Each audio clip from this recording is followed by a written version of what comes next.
Hi, my name is Bente, I'm the Norse Witch, and today we are doing Ravenflower's 2022 Witchy Tag.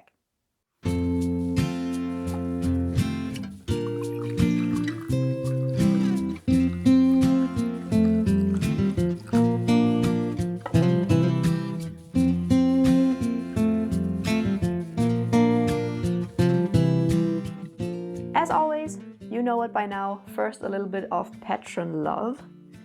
Thank you really much to Ellie, the Lunar Botanist, Soren, Braden, Diego, Bethany, Hannah, Tel, Timothy, Bjorn, Scylla, Ash and Lucy.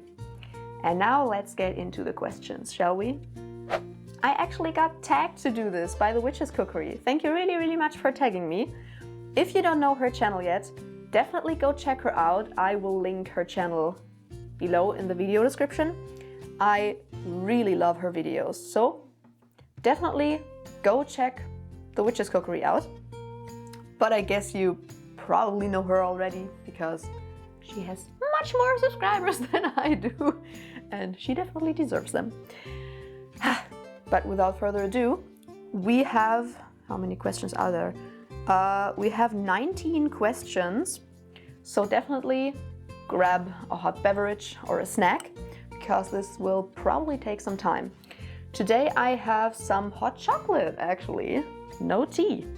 I was more in a hot chocolate mood today, so hot chocolate it is. So, first question is, do you believe in New Year's resolutions? Definitely. I mean, I also uploaded a video on my 2022 New Year's resolutions. So yes, I definitely believe in them. I don't think they have any magical significance, but I think they help you just reflect on the past year mostly, and reflect on what you lack, what you want to maybe implement more in your life. Yeah, they're just a great tool for self-reflection and for working more towards your goals, I guess. But yeah, of course, a lot of people have New Year's resolutions and then they just throw them out of the window after like a week or so.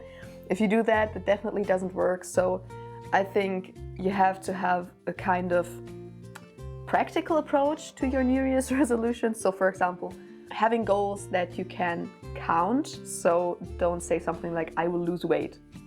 Say something like, I will lose 5 kilos or something like that. So that you can track it, stay motivated, and actually track whether you are achieving your goals or not. Otherwise, it's kind of hard to figure out if you achieved your goal. Yeah, but I'm a big fan of New Year's resolutions. I think I've had some for the past 5, 6, 7 years, so I'm definitely a fan of them. Next question. What is your favorite color and does it hold emotional or magical meaning for you? I don't really have a favorite color. I think all colors are really pretty. I definitely have some colors that I prefer over others. So for example, I really love green just because it's nature's color. I love all the green that my houseplants bring into my apartment. I really love more muted, darker, earthy colors. So dark foresty greens, mustard, dark brown, burnt orange, stuff like that. Love those colors.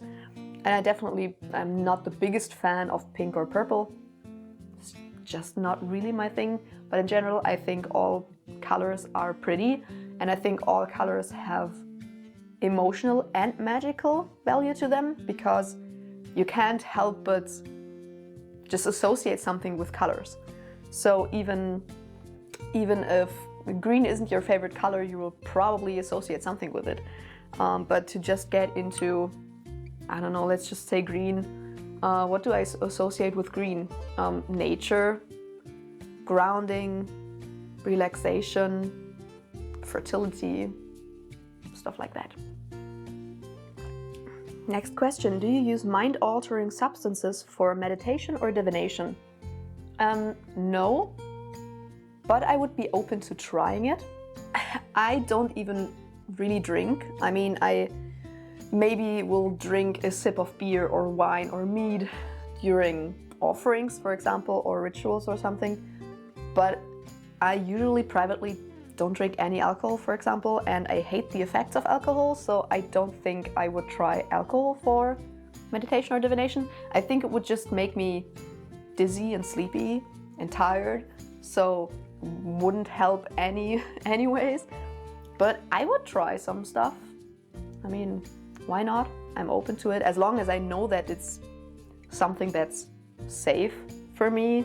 And I mean, mind-altering substances is like burning mugwort mind-altering, I guess, a little bit. For example, I do that really regularly. I really love burning mugwort for meditations and journey work and stuff like that.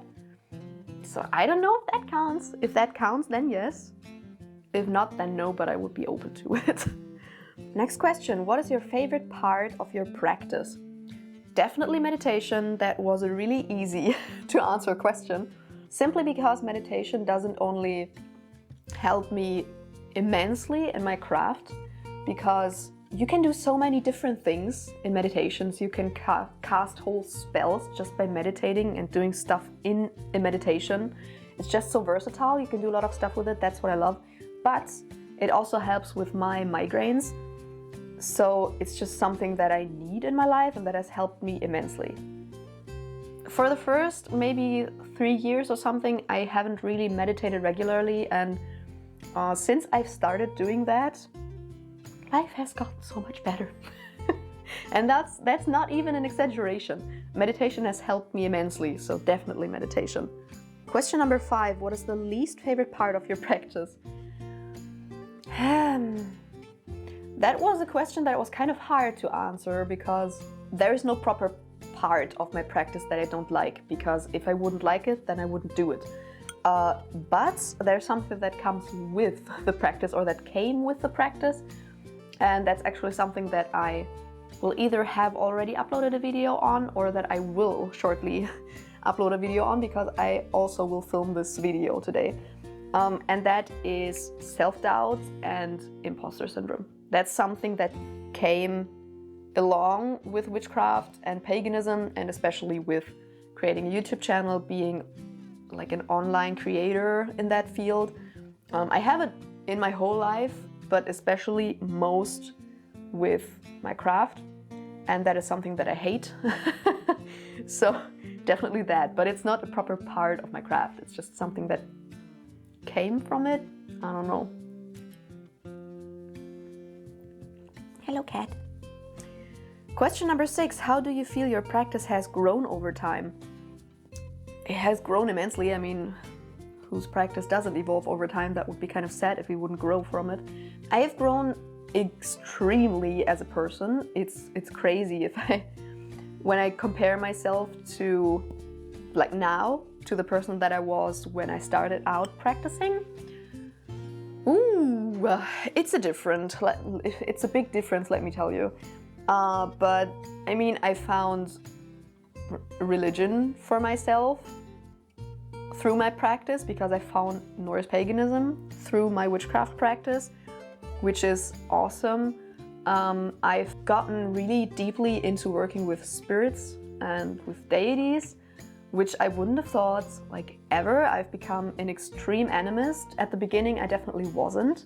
And now I'm such an extreme animist, which I love. I love getting in contact with spirits and deities and working with them. So that's something that has evolved greatly. Oh yeah, and I've learned how to trust my own intuition and how to find out what's right for me and what I want to do. In the beginning, I just did what I read in books or what other people told me on YouTube or wherever. And I just blindly trusted other people's opinions. So that is something where I have personally grown in my practice, to just find out what's right for me personally, what I want to do, what my personal truth is, and to follow that instead of just blindly following other people. Question number 7, is there a show or a movie that inspires you?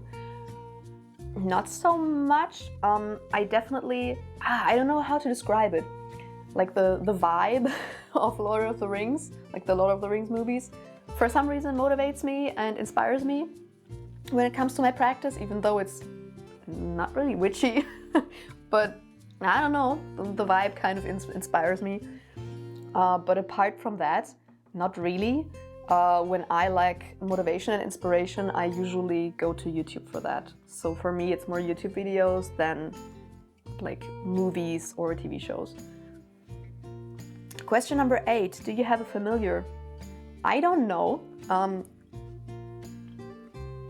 Familiars are a topic that I'm really confused about because I haven't done proper research on it, but I have read and heard various different opinions on what a familiar even is. So many different opinions that I'm now just confused about what a familiar really is. So honestly, I don't know. I don't know if I have a familiar. Possible, but I don't know. Question number 9, would you recommend any YouTube channels? So many. I mean, to just start with the bigger ones that you probably already know. The Witch of Wanderlust is great. Chaotic Witch Aunt. The Green Witch. I really love Warrior Witch Nike. Ocean Keltoy is a big recommendation for my Norse Pagan subscribers. Ella Harrison, you probably know her also. She's also really nice. I love her. And when it comes to more smaller channels that you maybe don't know yet, Rhiannon Harvest, who has also become a friend of mine, an online friend of mine. At least I consider her a friend of mine. Really love her videos. I really love the Wild Woodland Witch. I've only fairly recently discovered her channel, but I really love it. They're more like vlog style videos, but she has a lot of knowledge on like everything Green Witch related. Samantha Solaris, also an internet friend of mine. I've known her since 2018, I think. Wow, it's been a long time. And yeah, she has also started a YouTube channel. So go check all of them out. They're all great. Yeah, I watch a lot of witchy and pagan YouTubers, so I could go on and on and on about that. Next question, question number 10. What's something you must in caps, do daily for your mental and emotional well-being or for your practice? Again, meditation. As I already said, it helps me so much with my mental health, with my migraines. I need it. I really need it. I actually notice when I haven't meditated for a couple of days because I get more stressed and ungrounded. And not that I don't get stressed or ungrounded when I meditate. I still do because I'm a little bit of a workaholic at the moment. But yeah, it just helps like get rid of some stress, helps relieve my migraines. So I really have to do it very regularly, but that doesn't mean that I do it daily. I still skip some days, that's just normal. Question number 11. What is something that started as an obstacle but you can now see as a blessing? I had to think about that one. And I think it's the fact that I tend to dive into a lot of topics at once.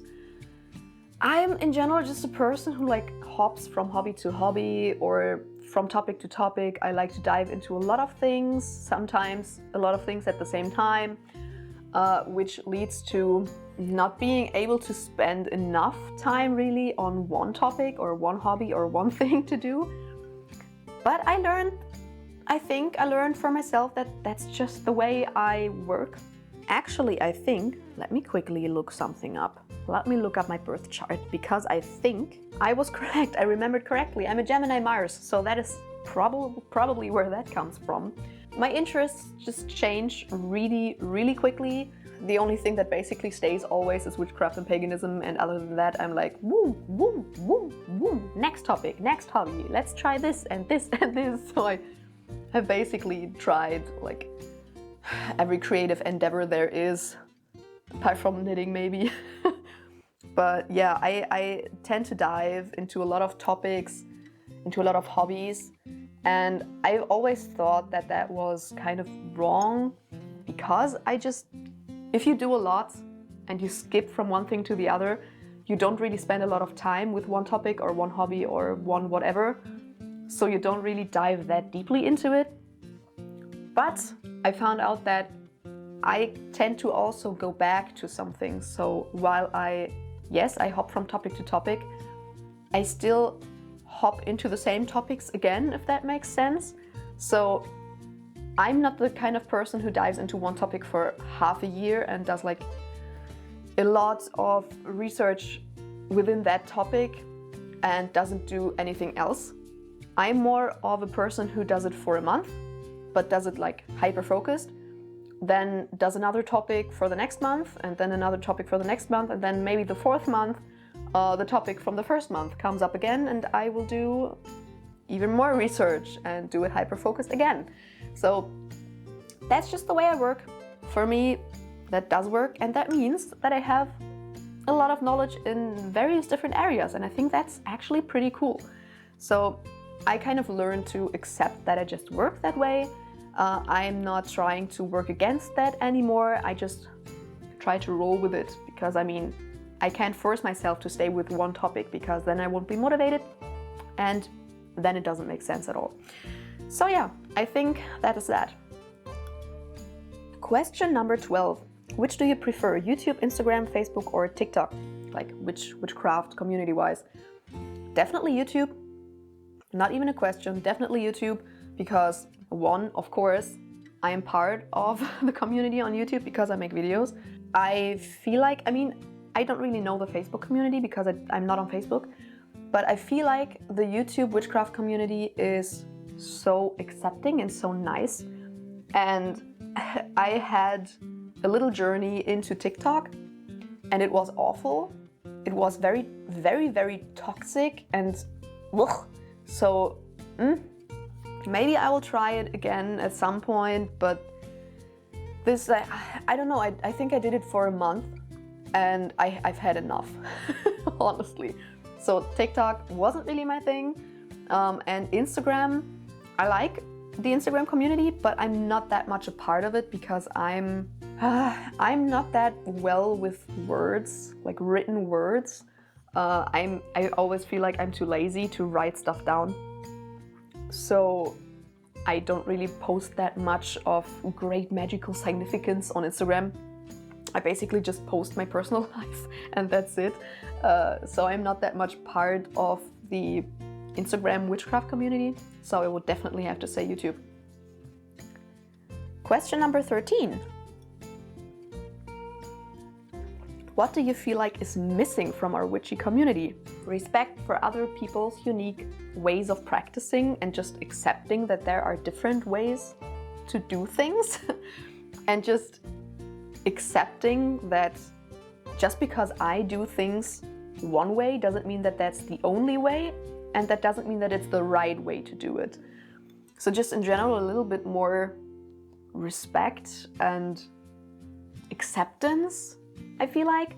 While there is a lot of talk about there are no rules, by the way, A Tired Witch recently made a video on that, which was really good, I think, so you could check that out. There's a lot of talk on there are no rules in witchcraft, but still I feel like a lot of people still don't accept that other people maybe do things differently than they do. Especially on TikTok I felt that way, and that was the biggest reason why I left TikTok.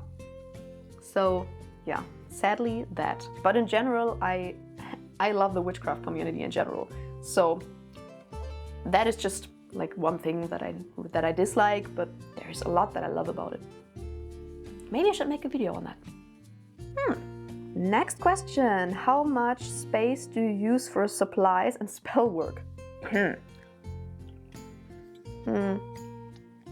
At the moment, I recently moved all my altars from my bedroom to my living room, and also my big bookshelf with my witchy books is in my living room. So at the moment, basically half of my living room is just witchy and paganism related space stuff. So too much, probably. But for my actual spell work, I don't use that much space because I mostly do like burning stuff, candle spells and stuff like that, and that doesn't need a lot of space. So I need a lot of space for my altars and my books because I have too many books and I tend to buy them faster than I read them and I never get rid of them. So it takes a lot of space from my apartment, but my actual spellwork doesn't. Next question, question number 15. How many altars do you have in your home? Currently 3. I have my working altar that's behind me here, and I have here, there, my deity altar, and right here actually is my ancestral altar. Yeah, so I have all my 3 altars in my living room now. But I'm a little bit of an altar creation addict because I have recently thought about that I would really love to create an altar for my Filkia. I already have a tiny little space in my working altar that is just for my Filkia, but it's basically just a little corner with a tiny little statue and a necklace, that's it. I would love to have a small little altar for her, and I would also really love to have an altar just dedicated to myself. Something like a self-love altar, something like that, but I don't have enough space for that because here in Hamburg you pay a lot for living space, so I don't have enough space for even more altars. But if I had, I would probably have even more. And I would love to have nature altar. An actual altar outside would be a dream, but not possible for me. Next question. What is your favorite Sabbat? Easy. Spring equinox. So for those actually celebrating the Wiccan Sabbats, that would be Ostara. In general, I love spring.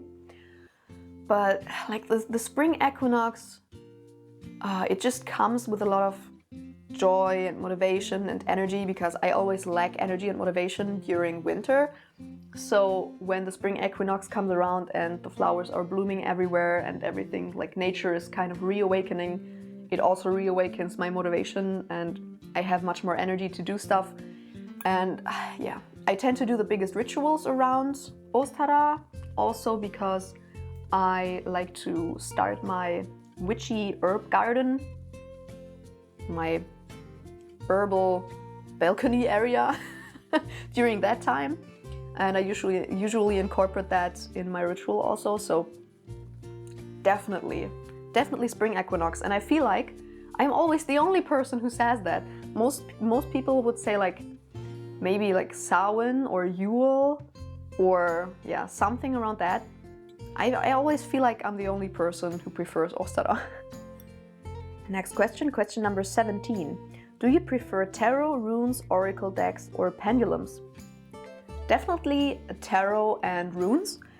I don't use oracle decks at all, simply because I haven't found one that really works for me. I always feel like they're either really woo-woo or they don't have enough cards.